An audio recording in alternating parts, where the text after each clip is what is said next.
courrier, nous stressons. Un podcast qui parle de stress et d'émotions.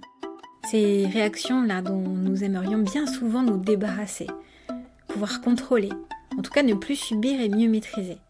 Ce podcast, c'est pour nous proposer de poser un autre regard sur ces mécanismes naturels et de modifier notre rapport avec notre propre stress, nos propres émotions et aussi avec celui et celle des autres. Je m'appelle Karine Agnès, je suis accompagnante en thérapie brève.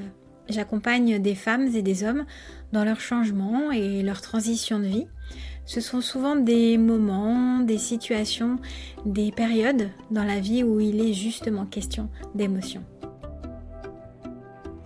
Bienvenue sur ce podcast, bonne écoute.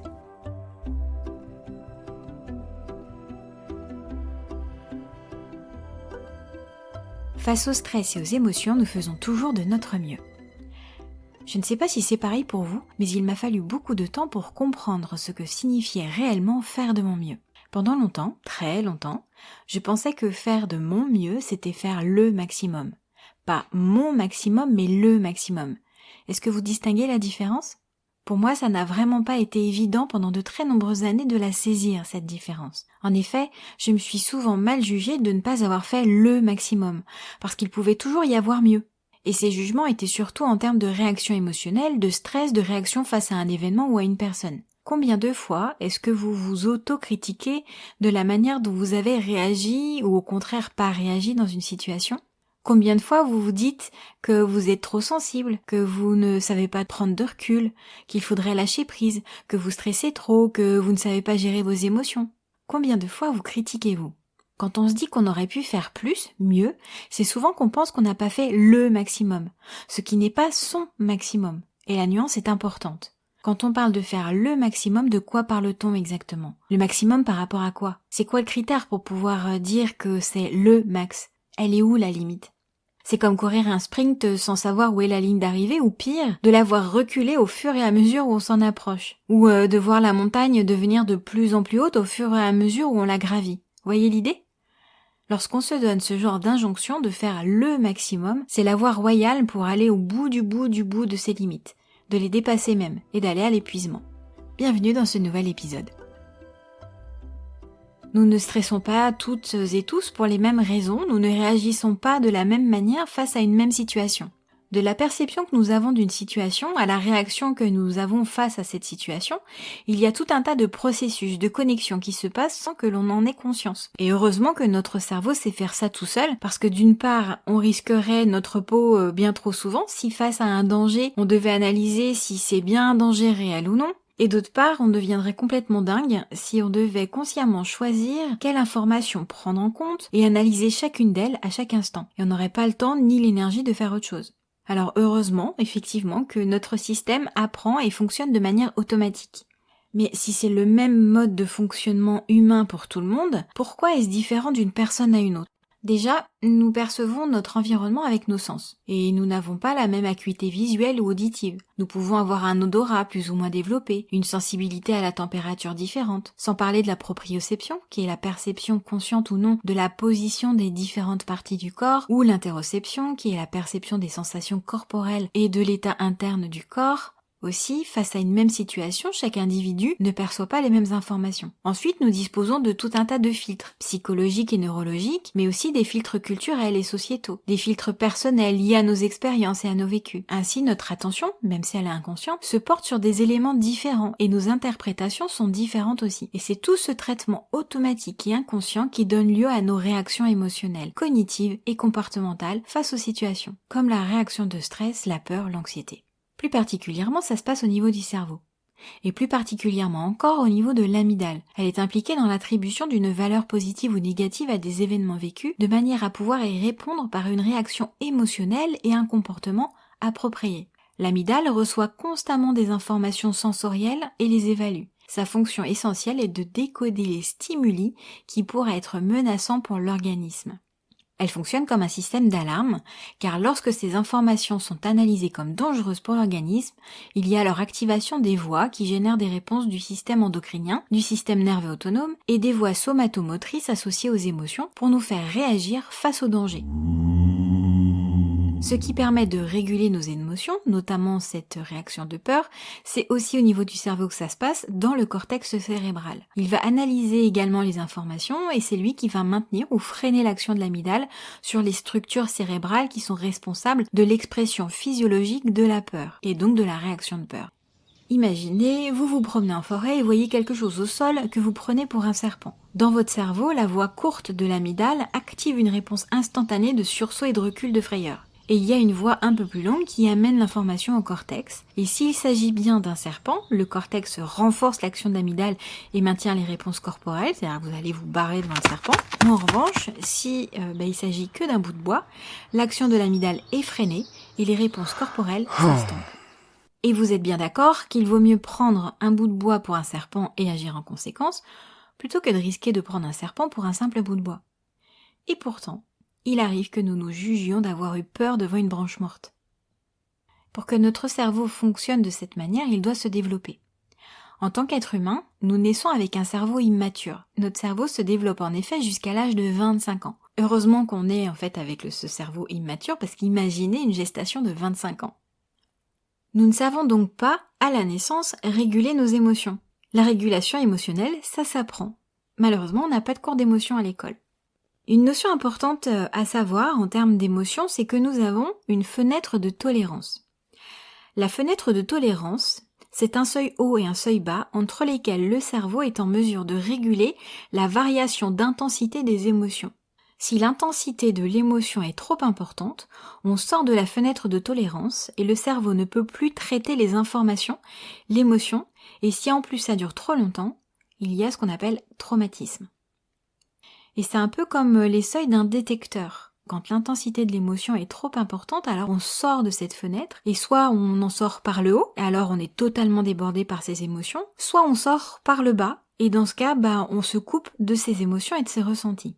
Nous n'avons pas toutes et tous la même fenêtre de tolérance. Sa taille serait déterminée pour 20 à 30% par la génétique et le reste provient de notre environnement. Autrement dit, ces circuits de régulation émotionnelle se construisent jusqu'à nos 25 ans et clairement, durant toutes ces années, on vit pas mal de choses. Les relations, les environnements, les événements, la culture, les habitudes, l'éducation, les croyances, etc. Tout peut avoir une influence sur ce développement cérébral et en particulier sur ce système de régulation émotionnelle. Plus il y a eu de traumatisme et plus la fenêtre est petite. C'est-à-dire que plus il y a eu de traumatisme, plus le seuil de détection de la menace est bas, plus il est sensible. Et il arrive ainsi que ce système soit déréglé, comme un détecteur de fumée qui se déclencherait même avec la vapeur de l'eau des pâtes, ou au contraire, qui ne se déclencherait qu'une fois le feu juste en dessous. Mais il y a une bonne nouvelle. Longtemps, les scientifiques ont cru qu'à partir de 25 ans, le cerveau commençait à perdre ses neurones. Mais aujourd'hui, on sait que c'est faux et que la plasticité cérébrale, c'est-à-dire la faculté du cerveau à récupérer, à se restructurer, notamment après le traumatisme, ça existe. Comme toutes les compétences, la capacité plastique du cerveau est modifiée avec le vieillissement normal du cerveau, oui.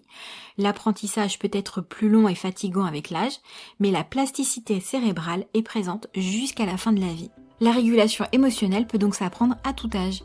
Mais c'est quoi, au juste, la régulation émotionnelle ? C'est la capacité à modifier l'intensité ou la qualité d'une réponse émotionnelle face à un stimulus. C'est lié à la fenêtre de tolérance. En effet, la régulation émotionnelle, c'est rester dans sa fenêtre de tolérance. En apprenant à réguler ses émotions, on a des émotions plus stables qui restent dans la fenêtre de tolérance, car d'une part, on agrandit sa fenêtre de tolérance et d'autre part, on sait les y ramener. Et pour cela, il faut de la répétition, c'est un apprentissage, il faut du temps. Et la progression n'est pas forcément linéaire. Il y a quelque temps, j'ai vu un petit dessin qui illustrait bien comment il est possible de progresser. Sur ce dessin, il y a 3 lignes avec chacune 6 petits cercles. Et dans chaque petit cercle, il y a ce qui représente un niveau d'eau. Sur la première ligne, le niveau d'eau dans les petits cercles augmente de manière régulière. Avec la légende, ça c'est progresser. Sur la deuxième ligne, les 2 petits cercles sont très peu remplis, puis un peu plus pour les 2 suivants, et enfin un peu plus pour les 2 derniers. Avec cette légende, ça aussi c'est progresser. Et puis sur la 3e ligne, le premier cercle est quasi vide. Le 2e est rempli à plus de la moitié, le 3e de nouveau quasi vide, puis le niveau fluctue encore sur les 2 suivants, et enfin le 6e est rempli. Et la légende dit, et ça aussi. Quand on a des difficultés de régulation émotionnelle, que c'est là depuis longtemps, que peut-être même c'est dû à des traumatismes, eh bien ça peut prendre du temps, d'apprendre, de construire d'autres connexions neuronales. Parfois on a des améliorations rapides, parfois on peut avoir l'impression de repartir en arrière, et à d'autres moments que la progression est plus lente. Et puis on continue de vivre et à rencontrer tout un tas de situations auxquelles nous réagissons, et c'est normal d'avoir des émotions, de ressentir des choses. Et tout ça c'est ok. Là où ça devient un problème, c'est quand on souffre. Dans la première édition française du Manuel des premiers secours en santé mentale, on peut lire qu'une enquête épidémiologique européenne sur la santé mentale et le bien-être mental, réalisée dans 30 pays différents, a révélé que plus d'une personne sur 4, soit 27,1%, avait souffert d'un trouble psychique courant, donc comme des troubles anxieux, dépressifs ou liés à l'utilisation d'une substance, à un moment donné au cours des 12 mois précédents. Je répète, plus d'une personne sur 4 avait souffert d'un trouble psychique courant à un moment donné au cours des 12 mois précédents. Et sur ces 27,1%, il y a 14% qui sont des troubles anxieux, 7,8% qui sont des troubles dépressifs et bipolaires, 4,6% des troubles liés à l'utilisation d'une substance, dont 3,4% de dépendance à l'alcool, et enfin 1,2% de troubles psychotiques, dont la schizophrénie. Tout cela, ça signifie qu'un Européen sur 4, âgé de 16 à 85 ans, souffre chaque année d'un trouble psychique courant, ce qui représente 118 millions de personnes. Cette première édition du guide date de 2019 et ces chiffres sont ceux d'une étude de 2010, donc avant le Covid. Des études récentes semblent indiquer que ces chiffres ont plutôt eu tendance à augmenter. Par exemple, sur le site Santé publique France, on peut lire que les 18-24 ans étaient 20,8% à être concernés par la dépression en 2021 contre 11,7% en 2017. De même, dans le document de synthèse du bilan de la feuille de route Mon parcours psy, au mars 2023, on pouvait lire que au mois de décembre 2022, un tiers des personnes interrogées présentaient un état anxieux ou dépressif. Et si je reviens au manuel des premiers secours en santé mentale, on peut aussi lire que sur ces personnes qui souffrent d'un trouble psychique courant, il y en a 32,6% qui ont bénéficié de l'aide d'un professionnel de santé. Et en France, il y a environ 3 personnes sur 10 touchées par un trouble dépressif qui n'ont recours à aucun soin. Parce que parfois, même si on souffre beaucoup, on est capable de continuer de contrôler, de donner le change, même de faire du déni sur nos difficultés réelles. Car on se juge, on se compare. La souffrance, elle est personnelle. La souffrance est légitime. Il n'y a pas une raison plus valable qu'une autre de souffrir. Face au stress, à l'anxiété, aux émotions, nous faisons toujours de notre mieux. Pour finir, je vous partage une citation de Christophe André. Il n'y a rien à réussir. Il n'y a qu'à agir de notre mieux. Puis lâcher tout cela pour respirer, sourire et vivre. À bientôt! Si cet épisode vous a plu, que vous pensez qu'il peut intéresser d'autres personnes, surtout partagez-le. Mettez également un commentaire, un avis, vous pouvez mettre un petit pouce, une petite étoile en fonction de la plateforme sur laquelle vous l'écoutez. Vous pouvez également poser des questions, prendre contact avec moi ou en savoir un peu plus en vous rendant sur mon site internet www.karinagnès.fr. Je vous dis à très bientôt.